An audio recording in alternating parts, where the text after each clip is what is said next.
It just seems like there's so many things that we have to understand and do really well to be successful in our business. And one of the skill sets that's probably near the top of that list is asking better questions. Many times we get into a conversation with somebody and it feels really good, and they're into me and things are going well, and maybe I'm asking some questions, and maybe the conversation even drifts into a place where there's some emotional power there, and there's some disclosures that happen, and it feels great, and we feel like we really got a connection. And then they get in their car and they drive away, and I'm left there kind of looking at myself thinking, gee, I really don't know everything I need to know in order to follow up with this person correctly, or to even identify their time frame or what their core motivations are. And what I found is that I have a story, but the story is filled with holes, which means I'm going to have to re-engage and I'm going to have to kind of figure some things out. So unfortunately, early in my career, in my early 20s, I found out the hard way that, gosh, you know what, you should probably get a complete story before you start showing property to someone. Just because they say they're working with a lender and they're pre-qualified, well, that's fine. They're financially pre-qualified, but there are a variety of other categories that you kind of have to satisfy before you have enough information to get them over the finish line. And so I sort of equate this very similarly with an intake form when you go to the doctor. You go to the doctor and they have you fill out a medical history, and you have to ask, answer all these questions, check the box, check the box, check the box. And, it's a little awkward, maybe a little uncomfortable. You got to think about some things. But in order for that physician to help you, they need contexts for where you're coming from and what your medical history was. So very similarly, if you're going to list someone's home, or if you're going to show them property and hopefully write an offer, help them purchase a house, or help them finance a house, fill out a loan application, and select a great product for them for a mortgage, you're going to have to ask them questions. You're going to have to get a complete story.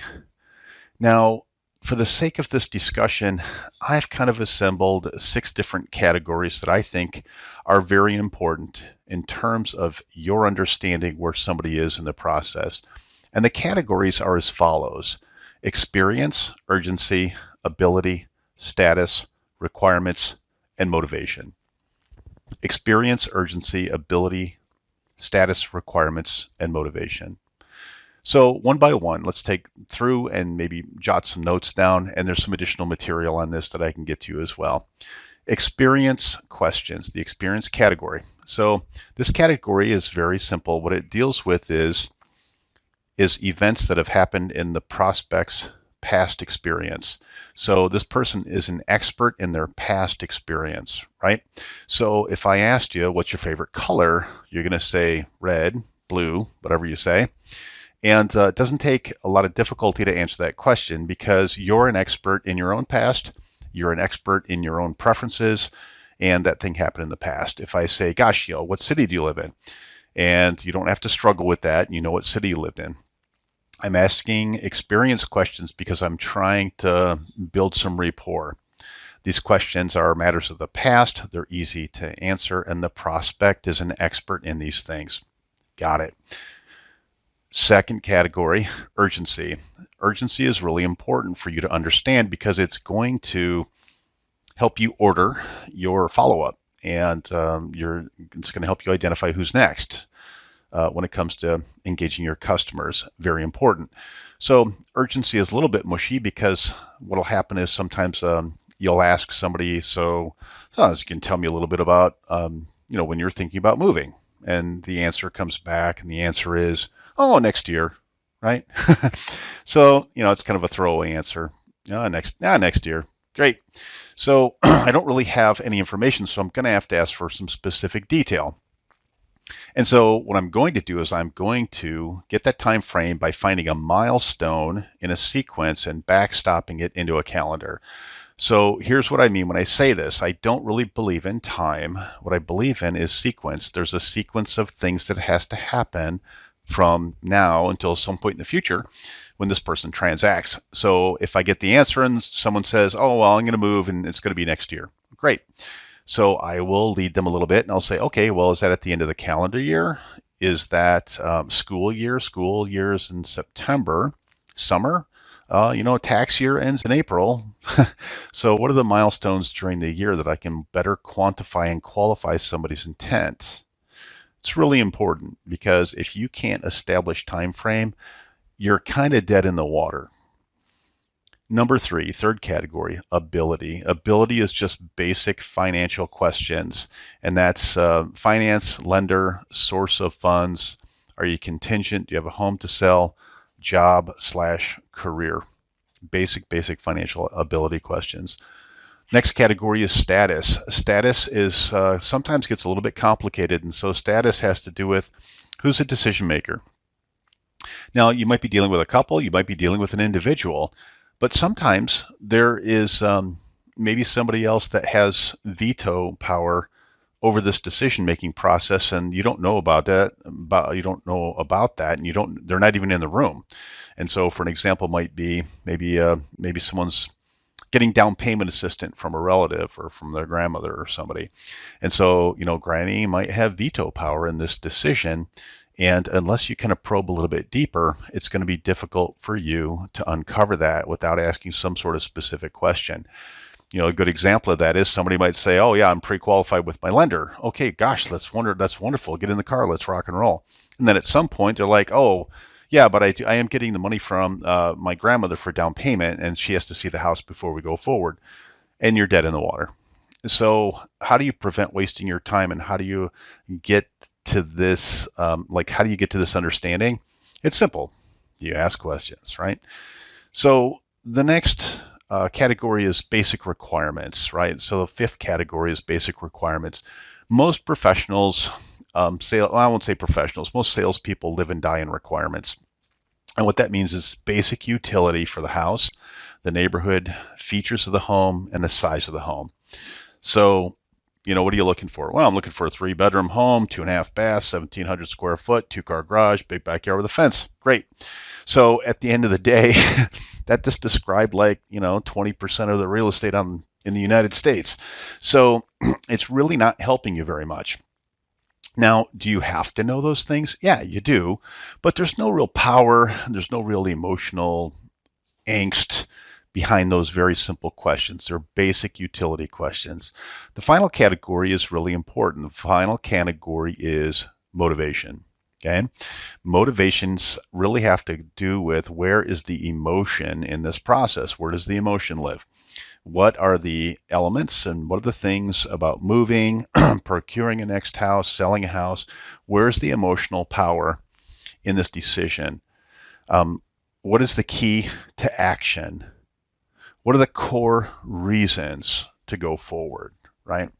So again, here are the 6 categories: experience, urgency, ability, status, requirements, and motivation.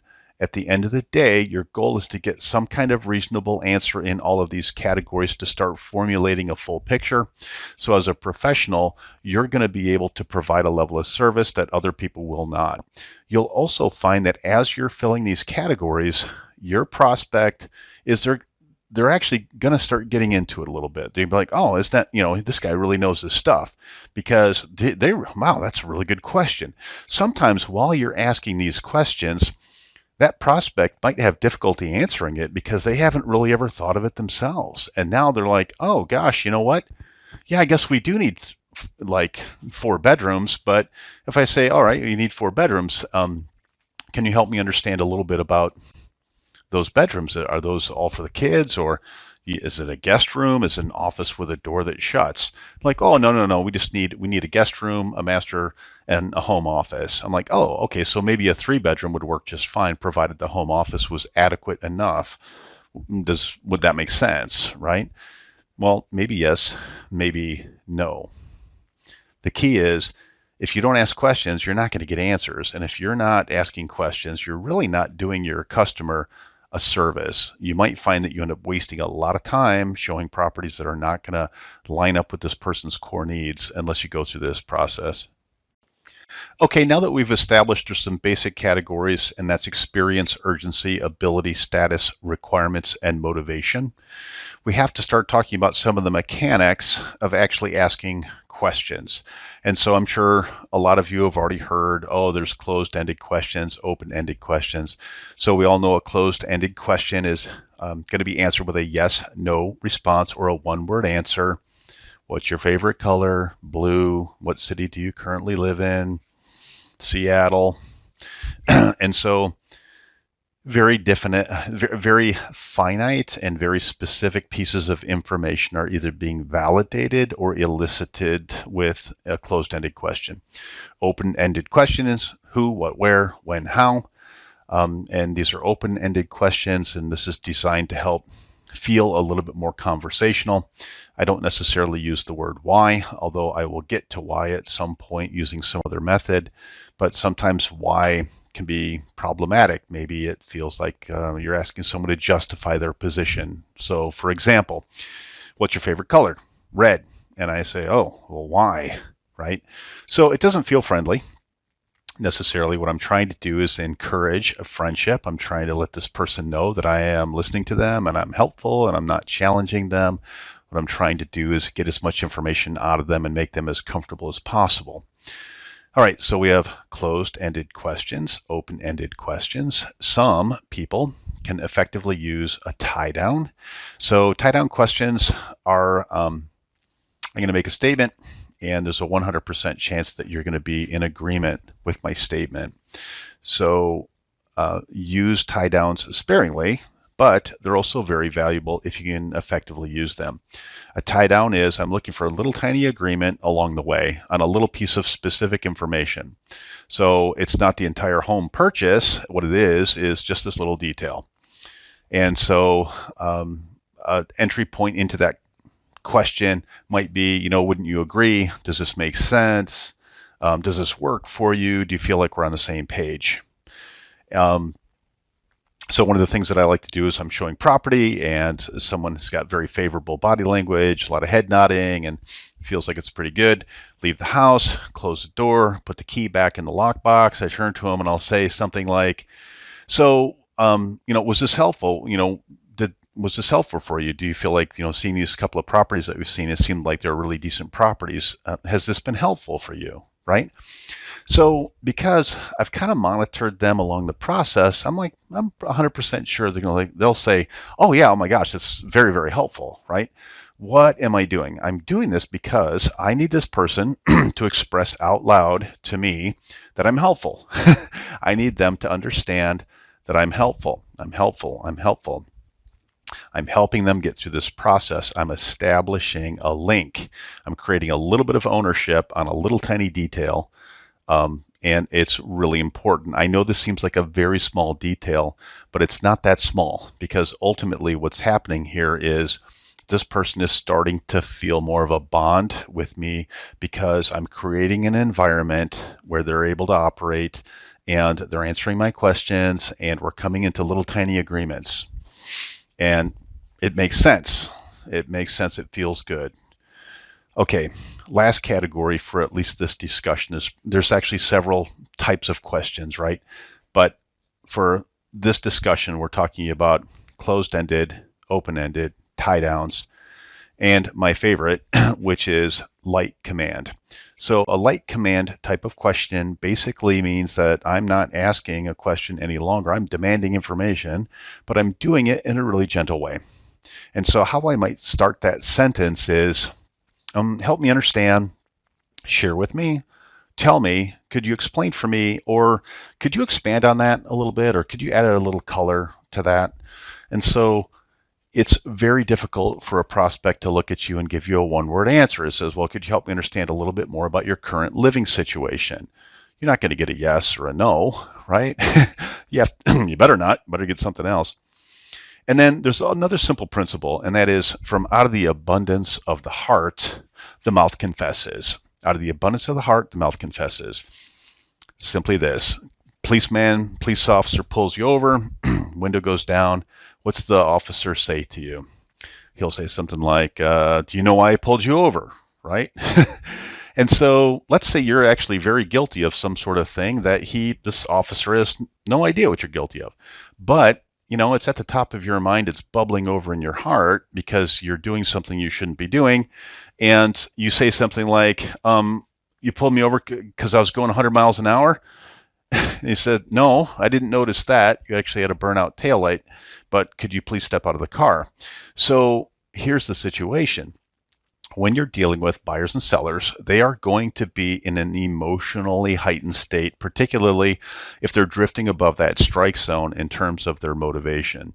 And they're going to answer questions very readily because they're emotional and they're, I don't want to say panicked, but it's very hard for them to hold in their needs and their wants. They have to tell somebody, and they're standing in front of a salesperson. It happens to be you.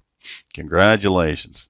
So from out of the abundance of the heart, the mouth confesses. Light command. Again, help me understand, share with me, tell me, explain for me. Could you help me, expand a little on this? Could you add a little color to that? And so let me give you an example of one of those questions. So help me understand a little bit about your current living situation. So that person might say, well, we just relocated from Seattle, and we're renting in a corporate rental, and I hate it. And had my husband only went to grad school, then we'd be making more money, and and on and on and on. So is that a crazy example? It's not that crazy if you've done if you've engaged a lot of people at open house, right? So the frustration starts pouring out. So what do I do at that point? Now that this person's given me 3 or 4 possible things to follow up, I can go back and look for more specific detail and say, oh, okay, so you're currently living in corporate housing. How long have you been in that situation? Like, how long have you been there? And they're like, oh gosh, it feels like an eternity. And then my closed-ended question is, so it's probably time to get out then, right? Yeah. So is this a highly prescribed, scripted methodology? It's not. But what I want you to do is I want you to formulate 5, 6, 7, 8, 9, 10 different types of questions that are going to satisfy these categories that you can kind of memorize. And I want you to practice them in front of the mirror. I want you to practice them with a spouse, boyfriend, girlfriend. And why? Because when it comes time to getting that complete story and you find yourself start drifting off the page in terms of, you're building rapport, it feels really good. I need you to snap back in to, oh, I need to ask these other questions. Boom, boom, boom. You're going to find that if you do this with high efficiency, that your open houses are going to go smoother. When you do your listing presentation in the seller interview, it's going to go much smoother. And we're preaching everything about efficiency, right? So I want you to have 100% perfection when it comes to execution, because you're not going to have more prospects unless you go get more prospects. And if you're not handling your prospects correctly, then you're going to have a hell of a lot more prospects to justify the same income that you need. Take some time, formulate some questions out of the categories with the different types. Remember, experience, urgency, ability, status, requirements, and motivation types of questions are closed-ended, open-ended, tie-downs, and light command. I'm sure that you're going to maybe need some additional assistance with this, and I'm available to you pretty much any time we can schedule a time to chat. I recommend that you write them down. I recommend that you study them, practice them, and use your own words. Your vocabulary is different than mine. Your style and your rhythm is different than mine. What you want to do is bounce this back and forth off someone that you care about, an accountability partner, and they're going to give you feedback. And they say, gosh, you know what? You really sound like a salesman. You might want to dial that back. You might want to slow it down. You might want to do this. You might want to do that. Be emotionally transparent and psychologically safe when you start going through this process. Think about the times when a salesperson's talking to you and you take notice of what they're saying to you. Are you having a good feeling about that? Are you having a bad feeling about that? I want you to have that type of awareness and start practicing this a little bit. The more you practice, it becomes natural, but it doesn't have to sound mechanical. All right, get out there, knock them dead. I wish you the best of luck, and I look forward to speaking with you soon. Please hit that subscribe button, and don't forget, visit our website and schedule your free 30-minute evaluation.